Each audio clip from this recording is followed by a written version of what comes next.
By Boris Pasternak. Doctor Zhivago. By Boris Pasternak. Translated from the Russian by Max Hayward and Menya Harari. The Poems of Yuri Zhivago. The Nobel Prize in Literature 1958. Part 1. 1. The 5 o'clock express. On they went, singing Rest Eternal, and whenever they stopped, their feet, the horses, and the gusts of wind seemed to carry on their singing. Passers-by made way for the procession, counted the wreaths, and crossed themselves. Some joined in out of curiosity and asked, "Who is being buried?" "Zhivago," they were told. "Oh, I see. That's what it is." "It isn't him. It's his wife." "Well, it comes to the same thing. May her soul rest in peace. It's a fine funeral." The last moments slipped by, one by one, irretrievable.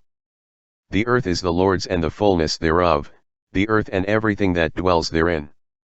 The priest, with the gesture of a cross, scattered earth over the body of Maria Nikolaevna. They sang the souls of the righteous. Then a fearful bustle began. The coffin was closed, nailed, and lowered into the ground. Clods of earth rained on the lid as the grave was hurriedly filled. By 4 spades. A little mound formed. A 10-year-old boy climbed on it. Only the state of stupor and insensibility which is gradually induced by all big funerals could have created the impression that he intended to speak over his mother's grave. He raised his head and from his vantage point absently glanced about the bare autumn landscape and the domes of the monastery. His snub-nosed face became contorted and he stretched out his neck. If a wolf cub had done this, everyone would have thought that it was about to howl. The boy covered his face with his hands and burst into sobs. The wind bearing down on him lashed his hands and face with cold gusts of rain. A man in black with tightly fitting sleeves went up to the grave. This was Nikolai Nikolaevich Videnyapin, the dead woman's brother and the uncle of the weeping boy. A former priest, he had been unfrocked at his own request.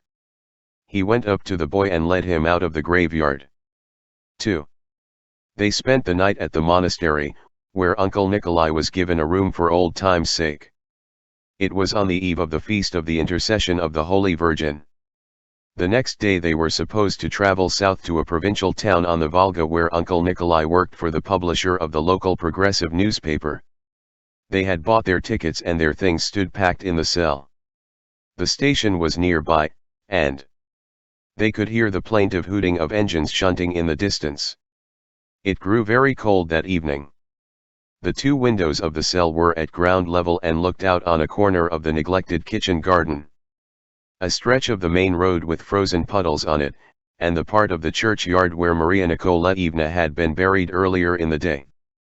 There was nothing in the kitchen garden except acacia bushes around the walls and a few beds of cabbages, wrinkled and blue with cold. With each blast of wind the leafless acacias danced as if possessed and then lay flat on the path. During the night the boy, Yura, was wakened by a knocking at the window. The dark cell was mysteriously lit up by a flickering whiteness. With nothing on but his shirt, he ran to the window and pressed his face against the cold glass. Outside there was no trace of the road, the graveyard, or the kitchen garden, nothing but the blizzard, the air smoking with snow. It was almost as if the snowstorm had caught sight of Yura and, conscious of its power to terrify, roared and howled, doing everything possible to impress him.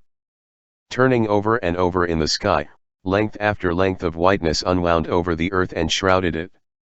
The blizzard was alone in the world. It had no rival. When he climbed down from the window-sill Yura's first impulse was to dress, run outside, and start doing something. He was afraid that the cabbage patch would be buried so that no one could dig it out and that his mother would helplessly sink deeper and deeper away from him into the ground. Once more it ended in tears. His uncle woke up, spoke to him of Christ, and tried to comfort him, then yawned and stood thoughtfully by the window. Day was breaking. They began to dress. 3. While his mother was alive Yura did not know that his father had abandoned them long ago, leading a dissolute life in Siberia and abroad and squandering the family millions. He was always told that his father was away on business in Petersburg or at one of the big fairs, usually at Irbit. His mother had always been sickly. When she was found to have consumption, she began to go to southern France and northern Italy for treatment. On 2 occasions Euro went with her. He was often left with strangers, different ones each time.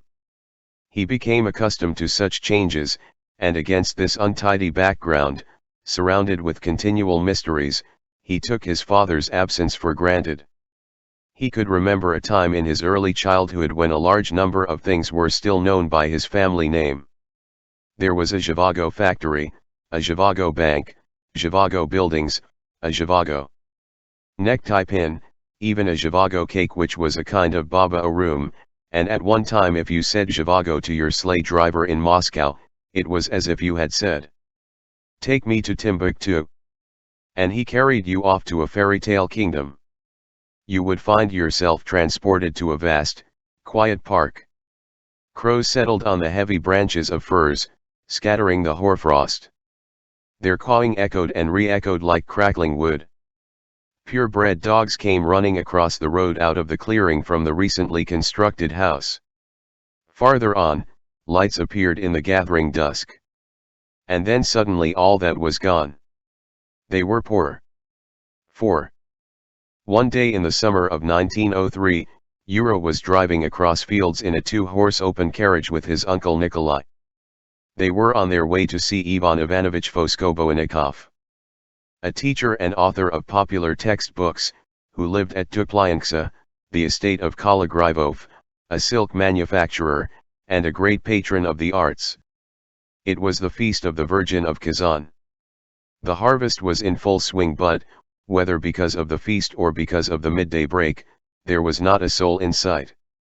The half-reaped fields under the glaring sun looked like the half-shorn heads of convicts. Birds were circling overhead. In the hot stillness the heavy-eared wheat stood straight. Neat sheaves rose above the stubble in the distance. If you stared at them long enough they seemed to move, walking along on the horizon like land surveyors taking notes. "Whose fields are these?" Nikolai Nikolaevich asked Pavel, the publisher's odd-job man who sat sideways on the box, shoulders hunched and legs crossed to show that driving was not his regular job. "The landlords or the peasants?" "These are the masters." Pavel, who was smoking, after a long silence jabbed with the end of his whip in another direction. "And those are the peasants." "Get along," he shouted at the horses, keeping an eye on their tails and haunches like an engineer watching his pressure gauge. The horses were like horses the world over.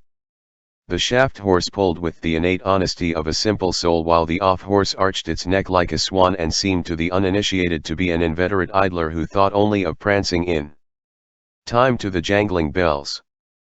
Nikolai Nikolaevich had with him the proofs of Voskoboinikov's book on the land question. The publisher had asked the author to revise it in view of the increasingly strict censorship. "The people are getting out of hand here," he told Pavel. "A merchant in a nearby village has had his throat slit and the county stud farm has been burned down. What do you make of it? Any talk of it in your village?" But evidently Pavel took an even gloomier view than the censor who urged Voskoboinikov to moderate his passionate views on the agrarian problem. "Talk of it? The peasants have been spoiled, treated too well. That's no good for the likes of us. Give the peasants rope and God knows we'll all be at each other's throats in no time. Get along, there." This was Yura's second trip with his uncle to Tuplyanka. He thought he remembered the way. And every time the fields spread out, forming a narrow border around the woods. It seemed to him he recognized the place where the road would turn right and disclose briefly a view of the 6-mile-long Kolograivov estate, with the river gleaming in the distance and the railway beyond it. But each time he was mistaken. Fields followed fields and were in turn lost in woods. These vast expanses gave him a feeling of freedom and elation. They made him think and dream of the future. Not one of the books that later made Nikolai Nikolaevich famous was yet written. Although his ideas had taken shape, he did not know how close was their expression.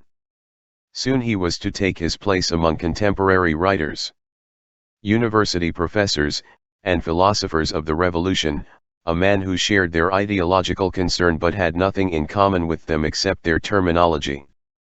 All of them, without exception, clung to some dogma or other, satisfied with words and superficialities, but Father Nikolai had gone through Tolstoyism and revolutionary idealism and was still moving forward.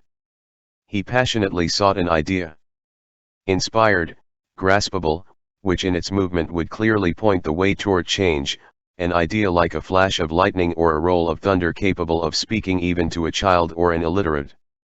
He thirsted for something new. Yura enjoyed being with his uncle.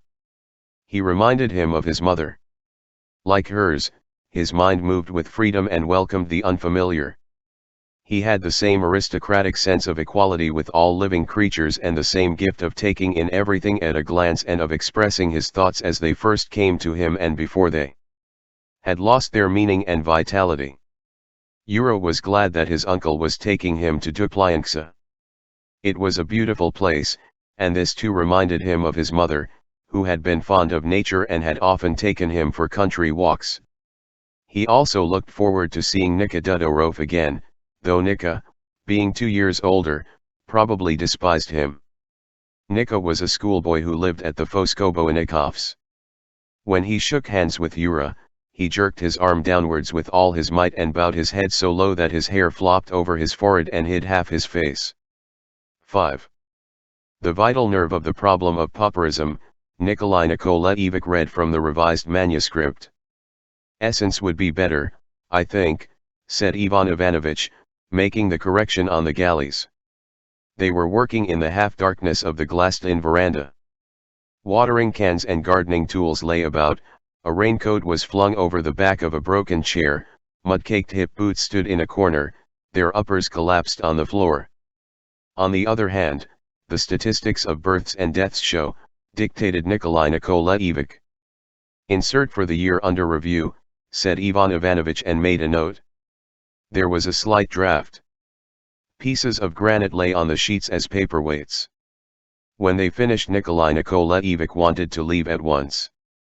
There's a storm coming. We must be off. Nothing of the sort. I won't let you. We're going to have tea now. But I must be back in town by night. It's no use arguing. I won't hear of it.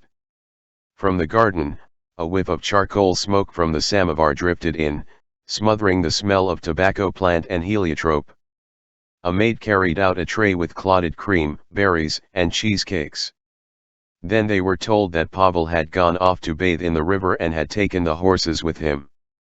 Nikolai Nikolaevich had to resign himself to staying. Let's go down to the river while they're getting tea ready, suggested Ivan Ivanovich. On the strength of his friendship with Kolograivov, he had the use of 2 rooms in the manager's house. The cottage with its own small garden stood in a neglected corner of the park. Near the old drive, now thickly overgrown with grass and no longer used except for carting rubbish to the gully, which served as a dump. Kolograivov, a man of advanced views and a millionaire who sympathized with the revolution, was abroad with his wife. Only his 2 daughters, Nadia and Lipa, with their governess and a small staff of servants, were on the estate. A thick hedge of blackthorn separated the manager's house and garden from the park with its lawns and artificial lakes which surrounded the main house. As Ivan Ivanovich and Nikolai Nikolaevich skirted the hedge, small flocks of sparrows flew out at regular intervals. The blackthorn swarmed with them, and their even chatter accompanied them like water flowing in a pipe. They passed the hothouses, the gardener's cottage, and the ruins of some stone structure. They were talking about new talent in science and literature.